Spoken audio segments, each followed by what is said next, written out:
4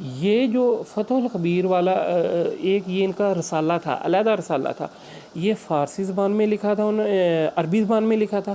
جو الفوز الکبیر کی جو ایک مکمل کتاب حضرت شاہ ولی اللہ نے خود لکھی تھی وہ تھی فارسی زبان میں، لیکن اب اس رسالے کو فتح الخبیر کو اٹھا کر بھی الفوز الکبیر کا حصہ بنا دیا گیا۔ اب یہ 5ویں باب کے طور پہ الفوز الکبیر کا حصہ ہے، ٹھیک ہے جی۔ رسول اللہ صلی اللہ علیہ وآلہ وسلم نے اپنے کن صحابی کے بارے میں یہ دعا فرمائی تھی کہ اے اللہ ان کو دین کا فہم اور تفسیر قرآن میں بصیرت عطا کر۔ یہ نبی کریم صلی اللہ علیہ وآلہ وسلم نے حضرت عبداللہ بن عباس جو نبی کریم صلی اللہ علیہ وسلم کے چچا زاد بھائی ہیں ان کے بارے میں دعا فرمائی تھی۔ آپ نے ان کے سینے پہ ہاتھ رکھ کے فرمایا تھا کہ اللہ ان کو قرآن کا جو فہم عطا کر۔ تو اس دعا کا اثر یہ ہے کہ صحابہ کرام میں سے کس صحابی کا جو ہے نا وہ تحریری طور پہ جو مواد موجود ہے وہ حضرت عبداللہ بن عباس رضی اللہ تعالیٰ عنہ کا ہے۔ ان کو مقیاس القرآن کا نام دیا گیا ہے۔ انوار التنزیل و اسرار التاویل کے مؤلف کا نام بتائیں۔ ان کا مؤلف ہیں قاضی بیضاوی، ان کو تفسیر بیضاوی بھی کہتے ہیں، ٹھیک ہے جی۔ اس تفسیر کا دوسرا نام تفسیر بیضاوی بھی ہے۔ تاریخ انسانی میں انکار دعوت پر سب سے پہلا عذاب کس قوم پر آیا؟ جو سب سے پہلا عذاب ہے وہ حضرت نوح علیہ السلام کی قوم پہ آیا، اور یہ پانی کا عذاب تھا۔ آسمان سے بھی پانی برسا، زمین نے بھی پانی جو ہے وہ انڈیلا باہر نکال کے پھینکا ہے، اس وجہ سے یہ قوم تباہ ہوگی۔ حضرت آدم علیہ السلام کو فرشتوں پر برتری کس وجہ سے دی گئی تھی؟ علم کی وجہ سے۔ فرشتوں نے کہا تھا کہ جی ہم بھی ان کے برابر ہیں۔ پھر اللہ تعالیٰ نے علم آدم، پھر اللہ تعالیٰ نے یہ سورۃ بقرہ کی ابتدائی آیات میں ہے کہ اللہ تعالیٰ نے انہیں کچھ کلمات ایسے سکھا دیے، جب فرشتوں سے آمنا سامنا ہوا تو وہ ان کلمات کی وجہ سے فرشتوں سے ممتاز ہو گئے، علم کی وجہ سے انہیں برتری ملی۔ ارم ذات العماد، یعنی کہ یہ کون سی قوم ہے؟ ارم ذات العماد جو ہیں وہ پہاڑوں والے، گھاٹیوں والے، یہ حضرت ہود علیہ السلام کی قوم ہے، قوم عاد۔ یہ جو ہے نا یہ پہاڑوں میں، گھاٹیوں میں مکان وغیرہ بنا لیتے تھے، ان کو تراش کے، ان کو اللہ تعالیٰ نے طاقت اتنی زیادہ دی تھی کہ یہ ان میں اپنے مکان وغیرہ، اپنی جھونپڑیاں، اپنی رہائش گاہیں وغیرہ بنا لیتے تھے۔ الذین جابوا الصخر بالواد، یہ قوم سمود ہے، یہ حضرت صالح علیہ السلام کی قوم ہے۔ انہوں نے حضرت صالح علیہ السلام کی اونٹنی کو قتل کر دیا تھا، اس کی وجہ سے ان کی قوم پہ جو ہے نا وہ عذاب آیا۔ کم تولنا، کم ناپنا، یہ برائی کن پیغمبر کی قوم میں سب سے زیادہ تھی؟ یہ حضرت شعیب علیہ السلام کی قوم میں تھی۔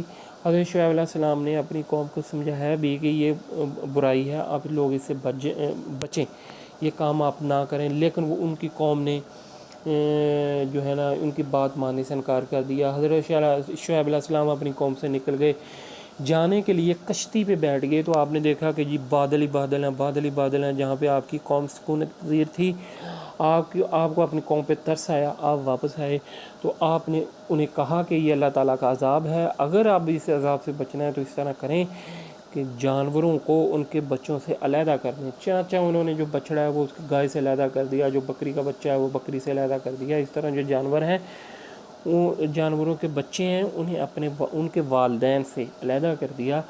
تو کیا ہوا جی، جانوروں کے بچوں نے آہو فغاں کی، ان کے والدین نے آہو فغاں کی، تو اللہ تعالیٰ کو اس قوم پہ ترس آ گیا اور وہ عذاب واپس ہو گیا۔ یہ واحد قوم ایسی ہے جس پہ عذاب آ کے واپس ہوا ہے، ورنہ جب اللہ تعالیٰ کا عذاب کسی بھی قوم پہ آ جاتا ہے تو وہ واپس نہیں ہوتا ہے۔ ید بیضا، ید کا مطلب ہوتا ہے ہاتھ، اور بیضا کا مطلب ہے سفید۔ یہ معجزہ کن پیغمبر کو دیا گیا تھا؟ یہ معجزہ حضرت موسیٰ علیہ السلام کا تھا۔ آپ اپنی بغل میں ہاتھ کرتے تھے تو بعد میں جب ہاتھ نکالتے تھے تو وہ سفید ہوتا تھا، چمک رہا ہوتا تھا نور سے، ٹھیک ہے جی۔ قرآن نے کن پیغمبر کے بارے میں یہ کہا کہ وہ اپنی ذات میں ایک پوری امت تھے؟ قرآن پاک نے یہ حضرت ابراہیم علیہ السلام کے بارے میں کہا کہ وہ پوری امت تھے، ٹھیک ہے، یہ قرآن پاک میں آیت ہے۔ کن نبی کا معجزہ تھا کہ وہ پیدائشی نبینا اور کوڑھ کے مریض کو ٹھیک کر دیتے تھے؟ یہ حضرت عیسیٰ علیہ السلام کا معجزہ تھا کہ وہ پیدائشی نبینا اور کوڑھ کے مریض کو ٹھیک کر دیتے تھے۔ یہودی مذہب کی مقدس کتاب تالمود میں فوتیفار کی بیوی کا نام کیا ہے؟ فوتیفار کی بیوی کا نام جو زلیخا ہے۔ اب یہ جو ہمارے مؤلفین، مصنفین اور خاص طور پہ جو خطبہ حضرات ہیں وہ زلیخا کا نام لیتے ہیں۔ زلیخا کا نام جو ہماری اسلامی شریعت ہے اس میں کہیں بھی مذکور نہیں ہے۔ یہ بنی اسرائیلی روایات ہیں، اور بنی اسرائیلی روایات کے بارے میں نبی کریم صلی اللہ علیہ وآلہ وسلم نے یہ فرمایا ہے کہ نہ ان کا انکار کرو نہ اقرار کرو، چونکہ یہ جو روایات ہیں بنی اسرائیل کی، یہ جو روایات ہیں ممکن ہے، چونکہ ان کا بھی وحی کے ساتھ تعلق تھا، یہ پرانے انبیاء کے ساتھ بھی وحی کا تعلق تھا، ممکن ہے کہ یہ تحریف شدہ نہ ہوں، یہ اصل ہوں۔ اگر ہم اصل کا انکار کریں گے تو ہم مجرم ٹھہریں گے، اور ممکن ہے کہ یہ بھی ممکن ہے کہ یہ تحریف شدہ ہوں، تو پھر اگر ہم اقرار کریں گے تو ممکن ہے کہ ہمارے اس اقرار کرنے کی وجہ سے ہم گنہگار ٹھہریں۔ اس وجہ سے نبی کریم صلی اللہ علیہ وآلہ وسلم نے فرمایا ہے کہ یہ جو بنی اسرائیلی روایات ہیں نہ تو ان کا آپ انکار کریں نہ ان کا اقرار کریں۔ کن پیغمبر کو یہ معجزہ دیا گیا تھا کہ ان کے ہاتھ میں لوہا نرم ہو جاتا تھا؟ یہ حضرت داؤد علیہ السلام کا معجزہ تھا کہ ان کے ہاتھ میں جو لوہا ہے وہ بالکل نرم ہو جاتا تھا، اتنا نرم ہو جاتا تھا کہ جس طرح موم ہے وہ اس سے چاہتے تھے جو بھی ہے وہ ہے نا وہ ہتھیار بنا لیتے تھے۔ قرآن مجید میں ذوالنون کی نسبت کس پیغمبر کی طرف ہے؟ ذوالنون ہے جی مچھلی والے۔ یہ قرآن مجید میں جو ذوالنون کی نسبت ہے یہ حضرت شعیب علیہ السلام کی طرف ہے۔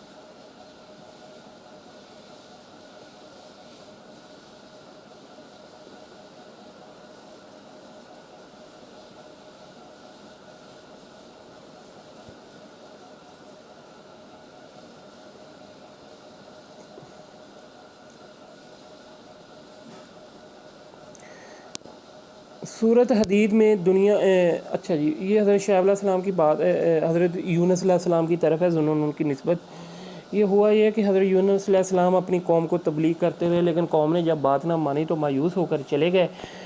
تو جب سفر پہ جانے لگے تو کشتی پہ بیٹھ گئے، تو اللہ تعالیٰ کو حضرت یونس علیہ السلام کا یہ فعل اتنا زیادہ اچھا نہیں لگا کہ مایوس ہو گئے ہیں، تو اور بغیر اجازت ہی قوم سے نکل پڑے ہیں، قوم کی سکونت سے، ان کی رہائش گاہوں سے نکل پڑے ہیں، ان کی بستیوں سے نکل گئے ہیں۔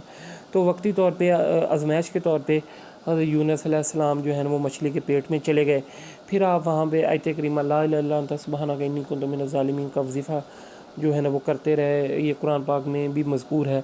تو اللہ تعالیٰ نے ان کو اس آزمائش سے نجات دے دی۔ سورۃ حدید میں دنیا کی زندگی کو لہو اور لعب یعنی کہ کھیل اور تماشا کرا دیا گیا ہے۔ سب سے پہلی وحی کی آیات کا موضوع کیا ہے؟ سب سے پہلی جو وحی ہے اس کی 5 آیات نازل ہوئی ہیں۔ اقرا بسم ربک الذی خلق، خلق الانسان من علق، اقرا وربک الاکرم الذی علم بالقلم، یہاں تک اس میں علم کی فضیلت ہے۔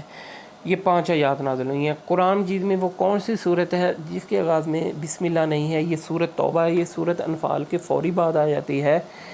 بعض صحابہ کا یہ خیال تھا کہ یہ جو ہے نا یہ صورت انفال کا تتمہ ہے، یعنی اس کو ختم کرنے والی ہے، اس کے آغاز میں بسم اللہ نہیں ہے، اور یہ واحد صورت ایسی ہے جس کے آغاز میں بسم اللہ نہیں ہے۔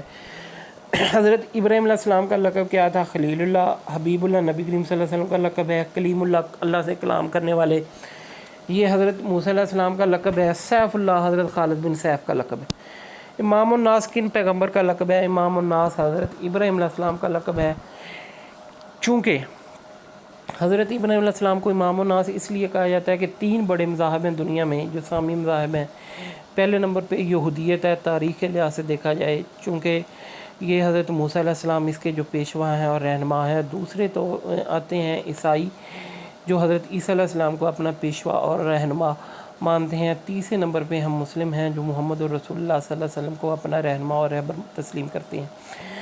تو جو سامی مذاہب ہیں وہ مذاہب ہیں، اگر ہم لفظی طور پہ دیکھیں تو سام حضرت نوح علیہ السلام کا ایک بیٹا تھا، اس کے ساتھ ان کی نسبت ہے۔ شجرہ کے لحاظ سے دیکھیں تو تینوں مذاہب اس کی نسل سے ہیں، اس وجہ سے سامی کہلاتے ہیں۔ اگر ہم اصطلاحی طور پہ جائیں تو یہ تینوں مذاہب جو ہیں یہ آسمانی مذاہب ہیں. اگر ہم مفہوم دیکھیں یہودیت، عیسائیت اور اسلام، ان تینوں کے ساتھ واہی کا تعلق ہے. اور یہ جو تینوں مذاہب ہیں یہ حضرت ابراہیم علیہ السلام کی نسل سے ہیں. تینوں جو انبیاء آئے ہیں یہ حضرت ابراہیم علیہ السلام کی نسل سے ہیں. حضرت ابراہیم علیہ السلام کے 2 بیٹے تھے، حضرت اسماعیل علیہ السلام اور حضرت اسحاق علیہ السلام. حضرت اسماعیل علیہ السلام کی لڑی سے نبی کریم صلی اللہ علیہ وآلہ وسلم ہیں، اور حضرت اسحاق علیہ السلام کی جو پشت ہے، جو لڑی ہیں، ان سے جو باقی انبیاء کرام ہیں بنی اسرائیل کے جتنے بھی انبیاء کرام آئے ہیں وہ سارے ہی حضرت اسحاق علیہ السلام کی نسل سے آئے ہیں. اور خاص طور پہ حضرت موسیٰ علیہ السلام اور حضرت عیسیٰ علیہ السلام یہ جو تینوں ہیں یہ بھی ان کے نسل سے ہیں، ان کی لڑی سے ہیں. اس وجہ سے یہ تینوں مذاہب ہیں یہودیت، عیسائیت اور اسلام، یہ حضرت ابراہیم علیہ السلام کو کہتے ہیں یہ ہمارے ہیں، یہ ہمارے ہیں. قرآن پاک میں بھی آیا. اس وجہ سے امام الناس کا لقب دیا گیا حضرت ابراہیم علیہ السلام کو کہ لوگوں کے امام، لوگوں کے پیشوا. قرآن مجید کا ثلث کس صورت کو کہا جاتا ہے؟ یہ ثلث صورت اخلاص ہے. عروس القرآن، قرآن کی تزئین، یہ صورت رحمان کو کہا جاتا ہے. صورت نصر، اس کو صورت فتح بھی کہا جاتا ہے. ٹھیک ہے جی. نزہۃ النظر فی توضیح نخبۃ الفکر، یہ ان کے مصنف کا نام کیا ہے؟ اب دیکھیں جی، اگر ہم اس پورے کو دیکھیں، رٹا لگا لینا تو ابن حجر عسقلانی رٹا لگا لیں. اگر آ جاتا ہے توضیح نخبۃ الفکر، کس کے مصنف کا نام ہے؟ اب لوگ بیٹھ جائیں گے کہ یہ تو ہم نے پڑھا ہی نہیں، ہم نے تو ادھر نزہۃ النظر پڑھا تھا. اس وجہ سے ضروری ہے کہ اس کے ایک ایک MCQs کو جو ہے نا وہ کنسیپٹ کے ساتھ پڑھا جائے. ٹھیک ہے. یہ اصل میں یہ جو کتاب ہے یہ نخبۃ الفکر تھی جو انہوں نے لکھی ہے پہلے نمبر پہ سب سے پہلے. پھر آپ نے اس کی تشریح لکھ دی ابن حجر عسقلانی نے. توضیح کا مطلب ہوتا ہے وضاحت. پھر آپ نے کیا کیا؟ تیسرے نمبر پہ نزہۃ النظر آپ نے اس کتاب کو شکل دے دی شعروں کی صورت میں، منظوم کر دیا. جب منظوم کر دیا تو پھر اب اس کا پورا نام نزہۃ النظر فی توضیح نخبۃ الفکر ہے. یہ 3 کتابیں ہیں، یہ 3 کتابوں کا مجموعہ ہے. پہلے نمبر پہ آپ نے نخبۃ الفکر لکھی، یہ بھی ہے کتاب. پھر اس کی وضاحت لکھ دی جس طرح تشریح لکھ دیتے ہیں، پھر اس کو منظوم کر دیا. یہ ابن حجر عسقلانی نے ہی کیا جی تینوں کام. وہ حدیث جس کو ایک ایسی جماعت روایت کرتی ہو جس کا جھوٹ پر متفق ہونا عقلاً عادتاً محال ہو، اور وہ جماعت جس دوسری جماعت سے روایت کرتی ہو وہ بھی اس طرح کی ہو، اور یہ وسط سند کے آغاز وسط آخر میں موجود رہے، اسے کیا کہتے ہیں؟ مشہور، عزیز، مرفوع، متواتر. یہ ہے جی متواتر حدیث. جماعت کا جو لفظ ہے یہ اگر ہم دیکھیں تو 3 لوگوں پہ بھی جماعت کا لفظ بولا جاتا ہے. لیکن اگر ہم حدیث کی اصطلاح میں جائیں تو ایسی روایت جس کے شروع سے لے کے اینڈ تک جو لوگ ہیں وہ ہر لڑی میں برابر رہیں، وہ 3 سے زیادہ ہوں، اور ان کا عادتاً اور عقلاً جو ہے جھوٹ پر متفق ہونا محال ہو، ایسی حدیث کو کہتے ہیں جی متواتر. اور یہ جو سلسلہ ہے یہ شروع سے لے کر اینڈ تک برقرار ہے. یعنی کہ اگر نبی کریم صلی اللہ علیہ وآلہ وسلم سے صحابہ نے روایت کی ہے، صحابہ سے بعد لوگوں نے روایت کی ہے، تو وہ 3 ہوں اسی روایت کو بیان کرنے والے. 3 سے زیادہ ہوں، 3 سے زیادہ ہوں، زیادہ کی کوئی حد نہیں ہے. 10 ہوں، 15 ہوں، 20 ہوں. اور جو تبا تابی والی لڑی آ گئی ہے، تابی بھی 3 سے زیادہ ہوں. جو اس سے بعد والی لڑی ہیں وہ بھی 3 سے زیادہ ہوں اسی ایک روایت کو بیان کرنے والے. جو اس سے بعد والے محدثین آئے ہیں وہ بھی 3 سے زیادہ ہوں اسی روایت کو بیان کرنے والے. یعنی کہ کسی بھی لڑی میں، کسی بھی طبقہ میں، یہ ہم طبقات ہیں. ایک ہم سے اوپر والا طبقہ ہے، یعنی جو لوگ ہم سے پہلے پیدا ہوئے، اس سے اوپر والا طبقہ ہے جو ان سے پہلے پیدا ہوئے، اس سے اوپر والا طبقہ. یہ طبقے ہیں. تو کسی بھی طبقہ میں 3 سے کم روایت نہ ہوں کسی روایت کو بیان کرنے والے، 3 سے کم لوگ نہ ہوں، تو ایسی روایت کو کہتے ہیں جی متواتر. مشہور ایسی حدیث ہوتی ہے کہ جس کو ہر طبقہ میں 3 لوگ روایت کریں، 3 سے کم نہ ہوں. ٹھیک ہے جی. عزیز ایسی ہوتی ہے جس میں ہر طبقہ میں 2 ہوں روات، 2 سے کم نہ ہوں۔ جب حدیث کے راویوں کی ایک جماعت ثقہ راویوں سے روایت کرنے میں شریک ہو تو ان کی روایت کردہ حدیث کو کیا کہتے ہیں جی؟ مشہور۔ ان کی روایت کو حدیث کیا کہتے ہیں جی؟ مشہور۔ حدیث کی وہ کتاب جس میں وہ حدیث جمع ہو جو کسی مصنف کی شرائط کے مطابق نہ ہوں مگر اس کی کتاب جو کسی مصنف کی شرائط کے مطابق ہوں مگر اس کی کتاب میں نہ ہوں، اسے کہتے ہیں مستدرک۔ مستدرک ہوتی ہے پانے والی، یعنی کہ یہ ایسی کتاب ہوتی ہے جس میں روایات تو دوسرے مصنف کی شرائط کو سامنے رکھ کے جن شرائط کا اس نے التزام کیا ہے لی جاتی ہیں، لیکن اس مصنف نے وہ کتاب جو ہے نا وہ روایات اپنی کتاب میں نہیں لکھی ہیں۔ اس کی مثال لے لیں مستدرک امام حاکم علی الصحیحین، المستدرک علی الصحیحین، یہ امام حاکم کی کتاب ہے۔ انہوں نے کیا کیا ہے؟ الصحیحین بخاری اور مسلم کو بولتے ہیں۔ اب انہوں نے اپنی کتاب میں وہ روایات جو امام بخاری امام مسلم نے نہیں لی ہیں لیکن وہ ان کی شرائط کو پورا کرتی ہیں، جن شرائط کو مد نظر رکھتے ہوئے امام بخاری اور امام مسلم نے روایات لی ہیں، انہی شرائط کو مد نظر رکھتے ہوئے امام حاکم نے اپنی کتاب مستدرک علی الصحیحین، جس کو مستدرک امام حاکم بھی کہتے ہیں، اس میں لے لی ہیں۔ ٹھیک ہے، اس کو کہتے ہیں مستدرک۔ ٹھیک ہے، جامع وہ کتاب ہوتی ہے جس میں 8 موضوع سے متعلق روایات ہوں۔ جامع صحیح بخاری ہے، جامع ترمذی ہے۔ ٹھیک ہے جی، موجم اسی طرح جس میں موجم ہوتی ہے جس میں الف بائی ترتیب سے یا حروف تہجی کی ترتیب سے جو ہے نا وہ روایات کو لیا گیا ہو۔ مسند وہ کتاب ہوتی ہے جس میں مسند وہ کتاب ہے جس میں ہر صحابی کی روایات ایک ہی جگہ پہ اکٹھی کر دی گئی۔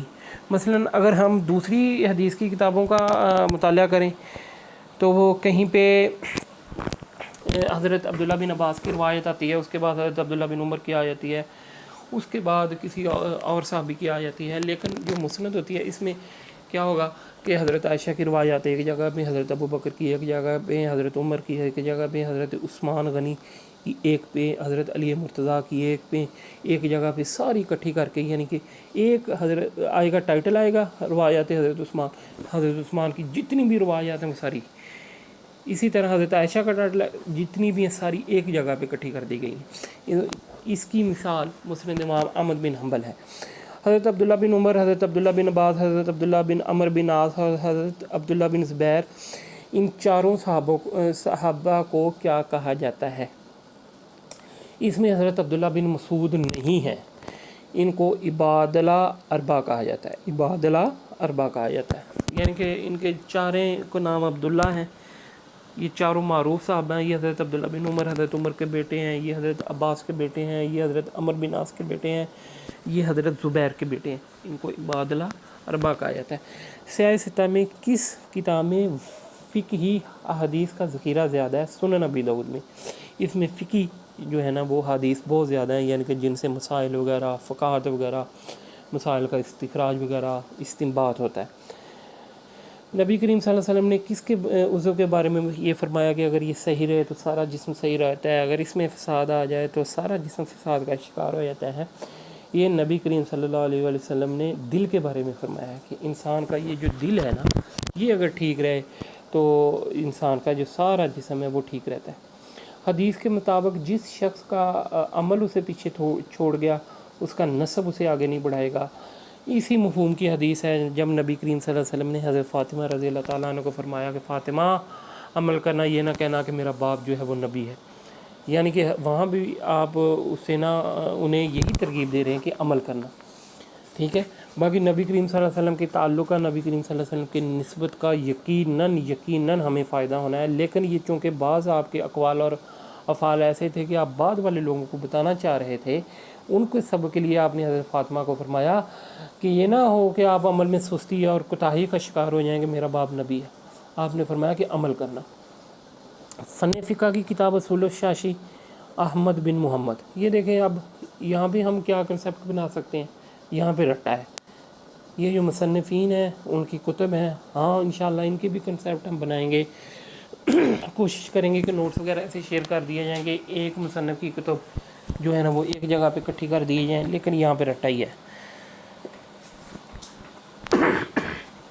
یہ دیکھیں محمد بن احمد ابن رشد کا تعلق کس فقی مکتبہ فکر سے ہے, یہ مالکی ہیں. انہوں نے ہی جو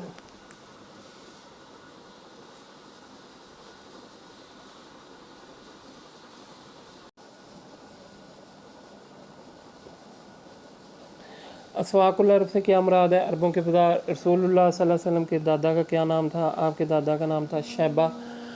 اصل میں جو نبی کریم صلی اللہ علیہ وسلم کے پردادا تھے ہاشم, یہ تجارت کے غرض سے گئے, وہاں انہوں نے مدینہ میں ایک عورت سے شادی کی, تو وہاں پہ یہ پیدا ہوئے, شیبہ پیدا ہوئے. سفر کی دوران سفر ہی حضرت ہاشم کی جو ہے وہ وفات ہوگی. تو یہاں یہ اپنے وہاں پہ ہی جو ہے نا ننہال ہی میں پلے. یہ حضرت شیبہ اپنے نانکوں پہ ہی پلے, اپنے نانا نانی کے پاس ہی, ماما ماموں کے پاس ہی پلے. تو کچھ دیر کے بعد حضرت ہاشم کا ایک بھائی تھا مطلب, یہ مکہ میں سکونت پذیر تھا. اس کو خیال آیا کہ میں اپنے بھتیجے کو لے کے آؤں. وہ مدینہ سے حضرت یہ عبد المطلب جو ہے نبی کریم صلی اللہ علیہ وسلم کے دادا ہیں, شیبہ, ان کو لینے کے لیے گیا. وہ اپنے بھتیجے کو ان کی اجازت سے لا رہا تھا. جب مکہ کے قریب پہنچا تو لوگوں نے دیکھا کہ مطلب نے اپنے ساتھ کسی لڑکے کو بٹھایا ہوا ہے. تو اس وقت عرب میں رواج تھا کہ لوگ لڑکوں کو خریداری کر کے ان کو غلام کے طور پہ لاتے تھے, ان سے گھروں کے کام, ان سے اپنے جو کاروبار کے ہیں کام, کھیتوں کے کام لیتے تھے. جب انہوں نے دیکھا کہ مطلب ایک لڑکے کو بٹھا کے اونٹ پہ بٹھا کے لا رہے ہیں, تو انہوں نے کہا یہ تو عبد المطلب ہے, مطلب کا غلام ہے. مطلب کہنے لگے کہ نہیں یہ میرا بھتیجا ہے, یہ میرے بھائی ہاشم کا بیٹا ہے. لیکن چونکہ یہ لفظ زبان زد عام ہو گیا تو اس وجہ سے انہیں عبد المطلب کہنے لگے. ان کا اصل نام جو ہے وہ شیبہ تھا. یہ جو ہاشم ہیں یہ شیبہ کے والد ہیں, عبد المطلب کے والد نبی کریم صلی اللہ علیہ وسلم کے پردادا ہیں. ٹھیک ہے. جو عبد مناف ہیں یہ پردادا کے جو ہے نا وہ باپ ہیں, یعنی ہاشم کے باپ ہیں, لکڑ دادا جسے کہتے ہیں. شام کے تجارتی سفر میں آپ کی ملاقات کس عیسائی راہب سے ہوئی؟ شام کا جو تجارتی سفر آپ نے کیا ہے, جب حضرت ختیجہ رضی اللہ تعالیٰ عنہا نے آپ کو جو ہے نا اپنا سامان دیا ہے, تو وہ بحیرہ راہب سے نبی کریم صلی اللہ علیہ وسلم کی جو ہے نا وہ ملاقات ہوئی. غار ہرا کے واقعہ بعد حضرت ختیجہ اپنے کس چچا زاد بھائی کے پاس لے گئیں؟ یہ ورقہ بن نوفل کے پاس لے گئیں. یہ حضرت ختیجہ کا سکا جو ہے نا وہ چچا کا بھائی تھا. ٹھیک ہے, یعنی چچا زاد بھائی تھا, چچا کا بیٹا تھا ورقہ بن نوفل. یہ نوفل اور خویلد یہ دونوں بھائی تھے. یہ حضرت ختیجہ کے باپ کا نام خویلد ہے, جبکہ ورقہ کے باپ کا نام نوفل ہے. ٹھیک ہے. اسی نے نبی کریم صلی اللہ علیہ وسلم کو کہا تھا کہ کاش میں اس وقت تک زندہ ہوتا جب آپ کو آپ کی قوم مکہ سے نکال دے گی. تو آپ نے فرمایا میری قوم مجھ کو مکہ سے نکال دے گی؟ تو انہوں نے کہا ہاں, جس نے بھی یہ نام لیا ہے, جس نے بھی اسلامی شریعت کا ان حکام کا نام لیا ہے, تو ان کو توحید کا نام لیا, ان کی قوم نے ان کے ساتھ یہی حال کیا. نبی کریم صلی اللہ علیہ وسلم نے اہل مکہ کو پہلا آواز کس پہاڑی پر کھڑے ہو کر کیا تھا؟ آپ نے ان کو جو پہلا آواز کیا ہے وہ کوہ صفا پر کھڑے ہو کے کیا تھا. وہاں پہ آپ نے انہیں فرمایا تھا کوہ صفا پہ کھڑے ہو کے کہ آپ نے مجھے کیسا پایا؟ انہوں نے کہا ہم نے آپ کو سچا پایا, امین پایا, سچ بولنے والا پایا. تو آپ نے فرمایا اگر میں یہ کہہ دوں کہ اگر اس پہاڑی کے پیچھے سے ایک لشکر تم پہ حملہ آور ہونے والا ہے تو آپ لوگوں کا خیال ہوگا, کیا خیال ہوگا؟ انہوں نے کہا ہم نے تو ہمیشہ آپ کو سچ بولتا ہوا ہی پایا ہے. تو پھر آپ نے انہیں توحید کی تبلیغ کی. ذات النطاقین ہے یہ جو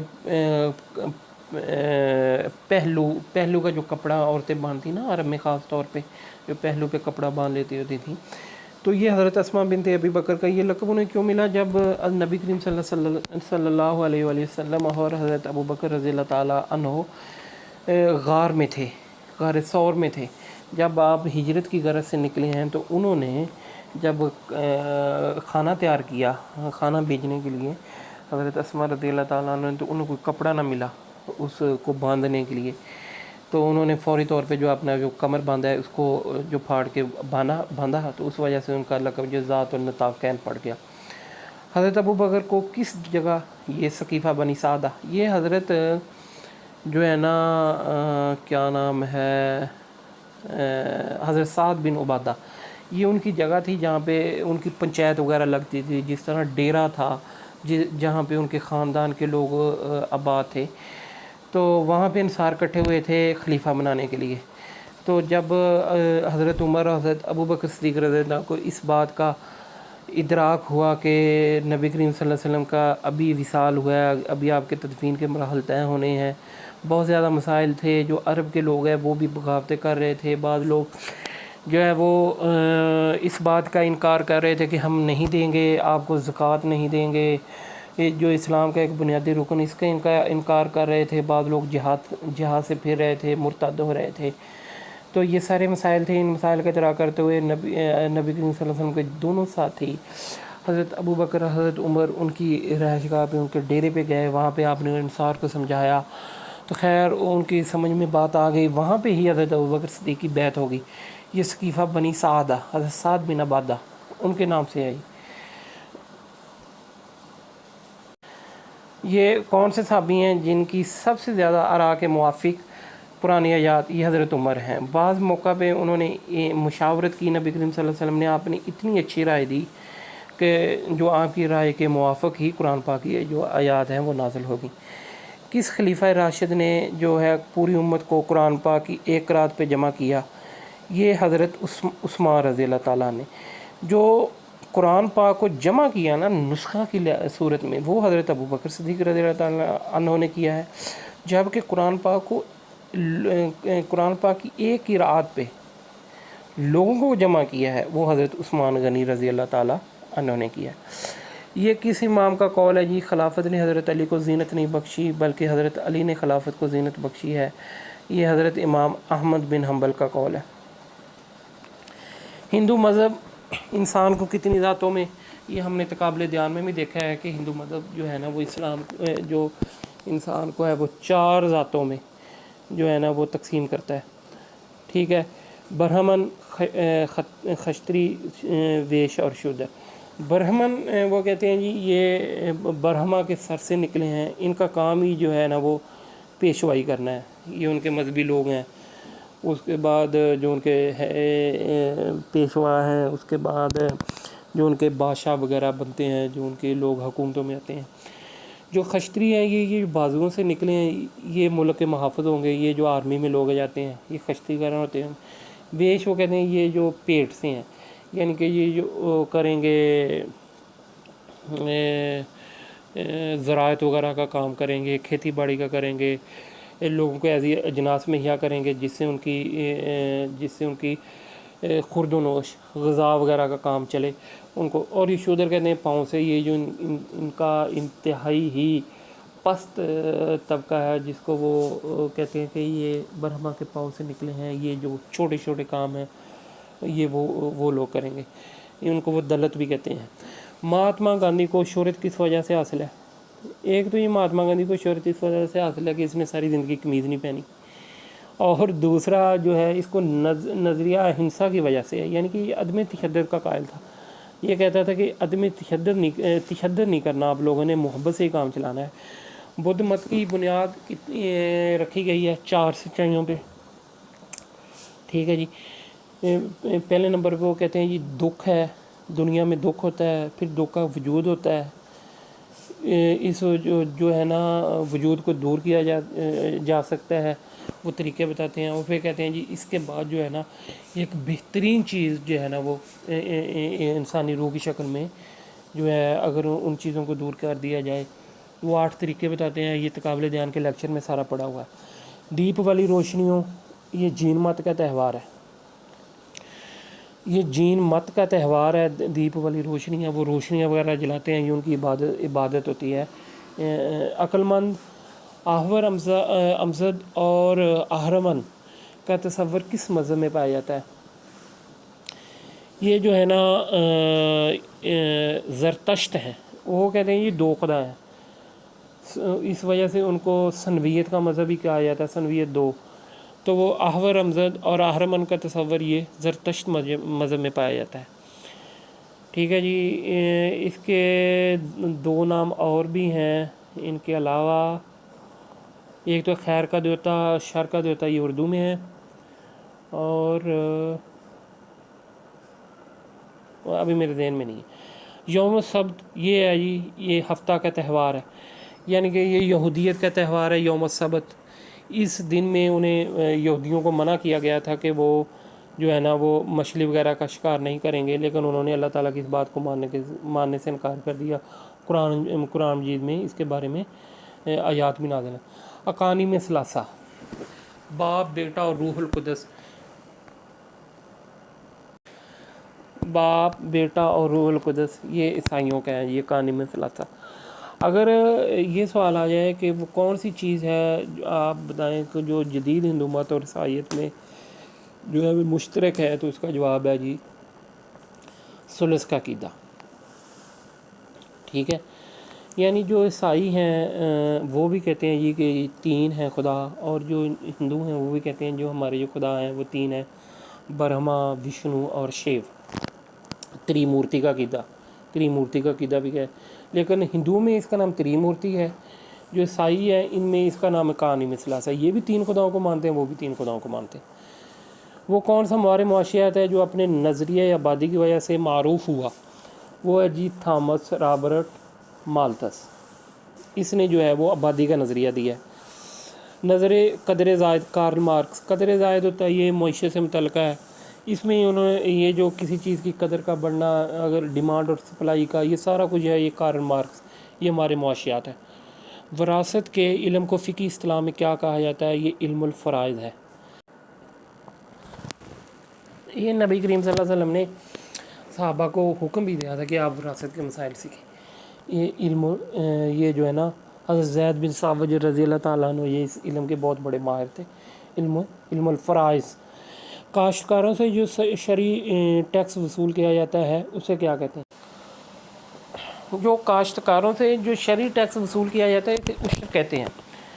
مالک نعمت وہ چیز ہوتی ہے جو مسلمان جائیں جنگ کریں، جنگ کرنے کے بعد جو چیز ملے وہ مالک نعمت۔ اگر مسلمان جائیں جہاد کرنے کے لیے، کافر دیکھ کے بھاگ جائیں اپنا مال اور ساز و سامان چھوڑ کے، وہ مال فہ ہے۔ ٹھیک ہے، زکوٰۃ وہ چیز ہوتی ہے جو ایک خاص شرع کے لحاظ سے جو مال 2.5% کے حساب سے، سونا ہے تو 7.5 تولہ، جو چاندی ہے وہ 52.5 تولہ، اس پہ ہے نا وہ زکوٰۃ۔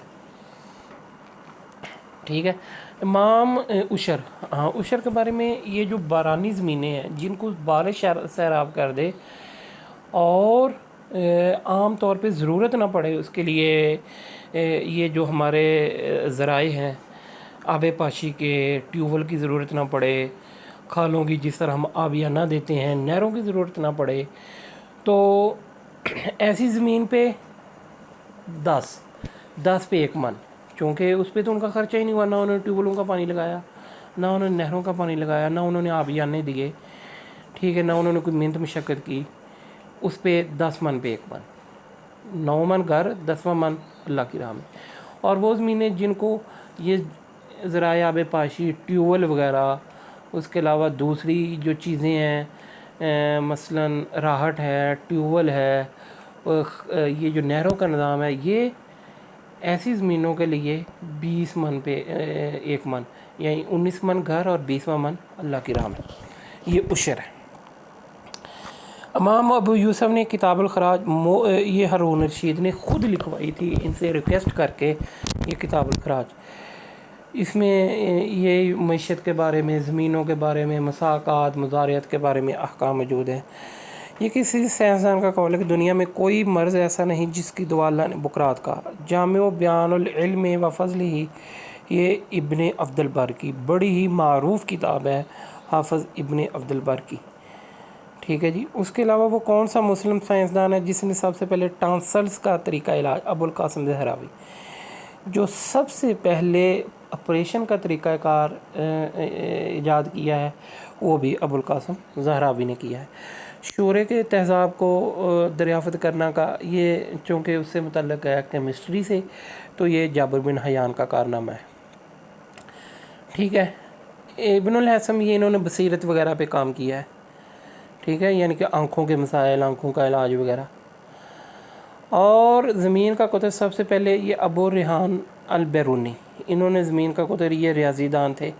انہوں نے جو ہے نا یہ جہلم کے پاس ایک قصبہ ہے پنڈ داد خان، وہاں پہ بیٹھ کے انہوں نے زمین کا قطر اتنی زیادہ جو ہے نا کریکشن کے ساتھ معلوم کیا کہ ابھی تک اس میں بہت ہی کم فرق پڑا ہے. دنیا کی پہلی کتاب جس میں چیچک و خسرے کے علامات اور اسباب کا علاج کا ذکر کیا گیا، کتاب الجدری و حسبی، یہ رٹا ہے جی. یورپ کے تمام محققین کس کو سب سے پہلے کیمیا دان تسلیم کرتے ہیں؟ جابر بن حیان کو. ٹھیک ہے جی. پانچواں خلیفہ راشد یہ حضرت عمر بن عبدالعزیز کو کہا جاتا ہے. یہ حضرت عمر بن عبدالعزیز کو اگر ہم دیکھیں تو یہ اس طرح ہوا ہے کہ چلیں وہ ایک لمبا واقعہ ہے. ابھی ویڈیو کی نا کافی زیادہ ہوگی ٹائمنگ، تو انشاءاللہ ہم اس سیٹ کو پورا کرنے کی کوشش کرتے ہیں. اموی خلیفہ ولید بن عبد الملک کے دور میں وہ کون سا مسلم جرنیل تھا جو قسطنطنیہ کی فصیل تک پہنچ گیا تھا؟ مسلمہ بن عبد الملک. مسلمہ بن عبد الملک صفا، یہ پہلا جو ہے نا ہے بادشاہ ہے عباسیوں کا. کیونکہ یہ خون ریزی کر کے آیا ہے، اس وجہ سے ابو العباس عبداللہ الصفا کہتے ہیں. یہ پہلا ہی یہاں سے آغاز ہو گیا. الطبقات الکبریٰ یہ محمد بن سعد کی ہے. یہ جو سیرت پہ ایک اہم ترین کتاب ہے، اس کو طبقات ابن سعد بھی کہتے ہیں. کس عباسی حکمران نے ترکوں کو فوج میں بھرتی کرنے کا آغاز کیا؟ معتصم باللہ نے. قسطنطنیہ کو کس نے فتح کیا؟ سلطان محمد فاتح نے. سلطان محمد فاتح نے جو ہے نا اس پہ ایک فلم بھی بنی ہوئی ہے. اسپین اندلس میں مسلمانوں نے کتنی حکومت کی؟ تقریباً 800 سال. تقریباً 800 سال، لیکن اگر ایگزیکٹ دیکھا جائے تو 781 سال بنتے ہیں. اپنے آپ کو اہل توحید والعدل کے نام سے کہنے والے گروہ کا معروف نام؟ یہ معتزلہ. یہ کہتے ہیں یہ ہم جی توحید والے ہیں. یہ حضرت حسن بصری کا ایک شاگرد تھا. تو عطا بن واصل، یہ ایک بحث پہ حضرت حسن بصری سے اس کا اختلاف ہوا، تو یہ علیحدہ ہو گیا، اٹھ کے چلا گیا. تو وہاں پہ آپ نے فرمایا اعتزل عنا، یہ ہم سے علیحدہ ہو گیا ہے. تو وہاں پہ یہ معتزلہ کہلانے لگے. مروج الذئب و معابن الجواہر، یہ علی بن حسین مسعودی کی کتاب ہے. مدینہ میں سب سے پہلے یہ نبی کریم صلی اللہ علیہ وآلہ وسلم نے حضرت مصعب بن عمیر کو بھیج دیا تھا جب بیعت عقبہ اللہ ہوئی ہے، وہاں پہ آپ نے بھیج دیا.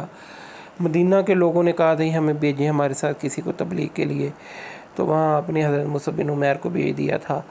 تو وہاں پہ انہوں نے سب سے پہلے نماز جمعہ کا آغاز کیا. ٹھیک ہے جی. امام احمد بن حنبل کو کس عقیدہ کی بنا پر عقیدہ خلق قرآن آپ کہتے تھے کہ قرآن اللہ تعالیٰ کی مخلوق نہیں ہے بلکہ کلام ہے؟ باقی جو متوکل ہیں، وہ جو باقی عباسی خلفاء، وہ کہتے ہیں نہیں یہ اللہ تعالیٰ کی مخلوق تسلیم کرو. اس وجہ سے ان پہ بہت زیادہ مشکلات آئیں. سیرت کے موضوع پہ عبد الملک بن ہشام کی کتاب کا کیا نام ہے؟ السیرۃ النبویہ. یہ سیرت النبویہ جس کو سیرت ابن ہشام بھی کہتے ہیں. یہ عبد الملک بن ہشام کی یہ جو کتاب ہے، یہ جو ابن اسحاق کی سیرت پہ کتاب ہے، سیرت ابن اسحاق جس کو کہتے ہیں، یہ آپ نے مواد اس سے لیا ہے. اب اس کا کیا نام ہے؟ سیرت النبویہ ہے. اس کو سیرت ابن ہشام بھی کہتے ہیں. سنوسی تحریک کے بانی کا نام ہے جی محمد بن علی. تحریک اخوان المسلمون یہ حسن البنا نے بنائی تھی. مصر کی معروف یہ جو ہے نا جماعت تھی، جس طرح ہمارے جماعت اسلامی ہے. مسئلہ خلق قرآن کے بارے میں سب سے زیادہ اذیتیں کس کو دی گئیں؟ امام احمد بن حنبل کو دی گئیں. دعوت کے اصول قرآن پاک کی کس صورت میں بیان ہوئے؟ یہ صورت نحل میں بیان ہوئے. وادعو الی سبیل ربک بالحکمۃ والموعظۃ الحسنہ. ٹھیک ہے. یہ اللہ تعالیٰ نے قرآن پاک میں دعوت کے اصول بیان کیے ہیں. وہ 4 یا 5 ہیں، ابھی میرے ذہن میں نہیں ہے. ٹھیک ہے جی. کتاب الروض العنف بڑی ہی پیاری کتاب ہے. یہ امام سہیلی کی ہے. یہ السیرۃ النبویہ جو امام ابن ہشام کی، عبد الملک بن ہشام کی کتاب ہے، عبد الملک بن ہشام کی کتاب ہے جس کو سیرت ابن ہشام کہتے ہیں، یہ اس کی شرح ہے سیرت النبویہ۔ بوسنیا یہ یورپ میں واقع ہے جی، ٹھیک ہے۔ اس کے بعد لیبیا، لیبیا کس ملک میں واقع ہے؟ لیبیا براعظم افریقہ میں واقع ہے، یہ معمر قذافی کا ملک ہے۔ بر عظیم پاک و ہند کی ملت اسلامیہ اشتیاق حسین قریشی کی، ٹھیک ہے۔ قاہرہ یہ مصر کا ہے، ٹھیک ہے۔ انڈونیشیا دنیا کے کس ملک خطے میں واقع ہے؟ یہ بر اعظم ایشیا میں واقع ہے۔ جد و جہد پاکستان یہ بھی اشتیاق حسین قریشی کی کتاب ہے۔ اندلس کا سب سے بڑا فلسفی ہونے کا یہ ابن رشد ہے۔ یہ فلسفے میں ان کی لمبی بحثیں ہوتی رہتی ہیں، ہوئی ہیں۔ امام غزالی سے انہوں نے کئی مقامات پہ اختلاف کیا ہے۔ یہ انشاءاللہ ڈیٹیل سے یہ جو ہے نا چیزیں جب ہم فقہ پڑھیں گے وہاں پہ ڈسکس کریں گے۔ کس مسلمی فقہ نے مسلم فلسفی نے مذہب اور فلسفے میں تطبیق کا کام کیا ہے؟ ابن رشد نے۔ انہوں نے فلسفے کو تسلیم کیا ہے، امام غزالی تو بالکل ہی تسلیم نہیں نہ کرتے، تو اس وجہ سے انہوں نے تطبیق دینے کی کوشش کی ہے۔ انڈو اسلامی دنیا میں ربڑ پیدا سب سے زیادہ جو ربڑ پیدا کرنے والا ہے وہ ملیشیا ہے، پرسنٹ پیدا کرنے والا بنگلہ دیش ہے۔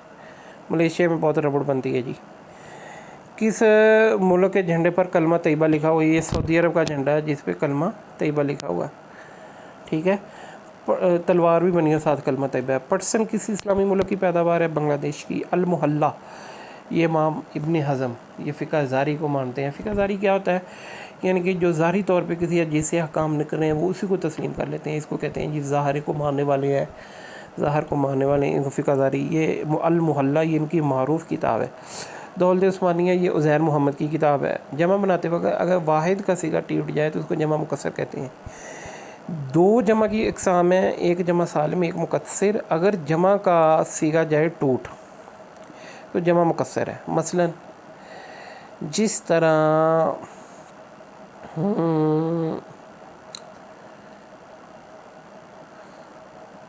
رجل ہے آدمی، اس کی جمع رجال ہے، ٹھیک ہے، جمع کا صیغہ ٹوٹ گیا ہے۔